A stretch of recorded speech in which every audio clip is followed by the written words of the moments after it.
जैसे कि आप लोग सब जानते हैं कि आजकल सभी जगह इंगेजमेंट होती है और अक्सर यह सुनने में आता है कि दूसरे पक्ष ने इंगेजमेंट को तोड़ दिया।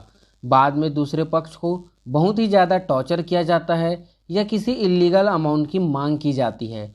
तो चलिए जानते हैं कि दोनों पार्टी के क्या क्या कानूनी अधिकार हैं।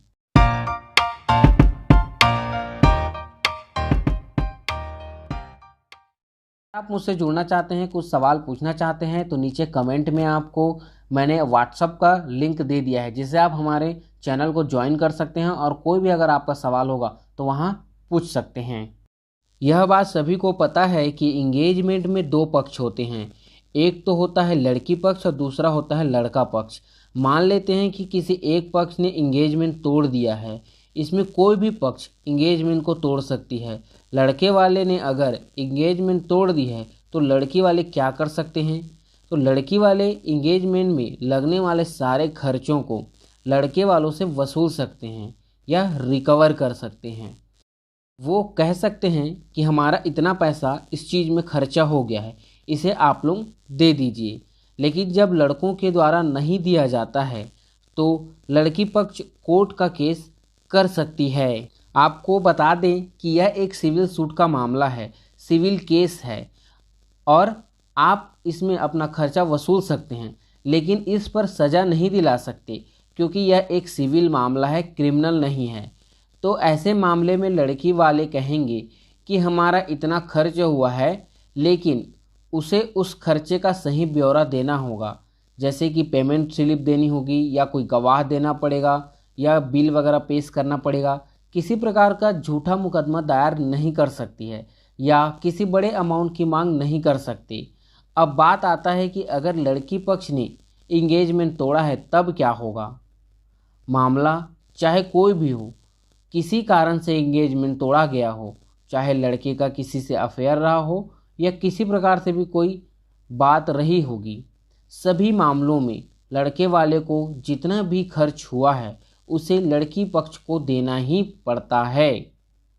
आपको बता देते हैं कि इसमें इंगेजमेंट से पहले होने वाली खर्चों को नहीं लिया जाता, ना ही लड़के वाले इस खर्चे में जोड़ सकते हैं। इसलिए इंगेजमेंट से पहले आपने देखा होगा कि कोई खर्च नहीं किया जाता, दोनों पक्ष नहीं करते हैं, लेकिन इंगेजमेंट को तोड़ने वाली पार्टी को ही सारा खर्च देना होता है। लेकिन यह खर्च लड़के वालों को देना होगा जितना खर्च इंगेजमेंट में या इंगेजमेंट के बाद हुआ है।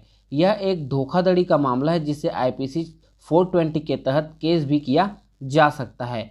लेकिन लड़की पक्ष अगर झूठे केस करें, उसे डराए या धमकाए, गाली गलौज करे, तब यह मामला 383 के तहत एक क्रिमिनल मामला बन जाएगा। आईपीसी 383 में बताया गया है कि किसी को डरा धमका कर या किसी से इलीगल पैसा आप नहीं वसूल सकते। अगर ऐसा हुआ तो आप पुलिस में जाकर 383 के तहत एफआईआर दर्ज करा सकते हैं। तो आज आपने जाना कि इंगेजमेंट को तोड़ने के लिए क्या क्या सज़ा का प्रावधान किया गया है। अगर लड़का पक्ष अगर इंगेजमेंट को तोड़ देता है तो उसे कानूनी रूप से लड़की वालों को सारा खर्च देना पड़ता है, लेकिन इसके बदले में लड़की वालों को खर्च हुए सारे पैसों का ब्यौरा देना होता है और साथ ही साथ वह किसी प्रकार के इलीगल पैसों की मांग नहीं कर सकती और ना ही वाद विवाद या लड़ाई झगड़ा किसी प्रकार की क्रिमिनल केस इसको नहीं बना सकती, क्योंकि यह एक सिविल मामला है। और अगर ऐसा किया जाता है या लड़की पक्ष द्वारा गाली गलौज या अन्य प्रकार की हरकतें की जाती है या इलीगल अमाउंट की मांग की जाती है, तब यह आईपीसी 383 के तहत एक क्रिमिनल मामला है जिसे लड़का पक्ष पुलिस में जाकर एफआईआर दर्ज करा सकते हैं और यह एक धोखाधड़ी का मामला बनता है जो आईपीसी की धारा 420 के तहत इस पर केस चलाया जा सकता है। अगर इससे जुड़ा हुआ किसी प्रकार का क्वेश्चन या किसी प्रकार का कोई सवाल आपके मन में आ रहा होगा तो आप नीचे कमेंट बॉक्स में आप हमसे पूछ सकते हैं या फिर ज्वाइन कर सकते हैं हमारे व्हाट्सएप को, जिससे आप कभी भी जब आपको समय मिले आप उसमें सवाल कर सकते हैं। धन्यवाद आपका।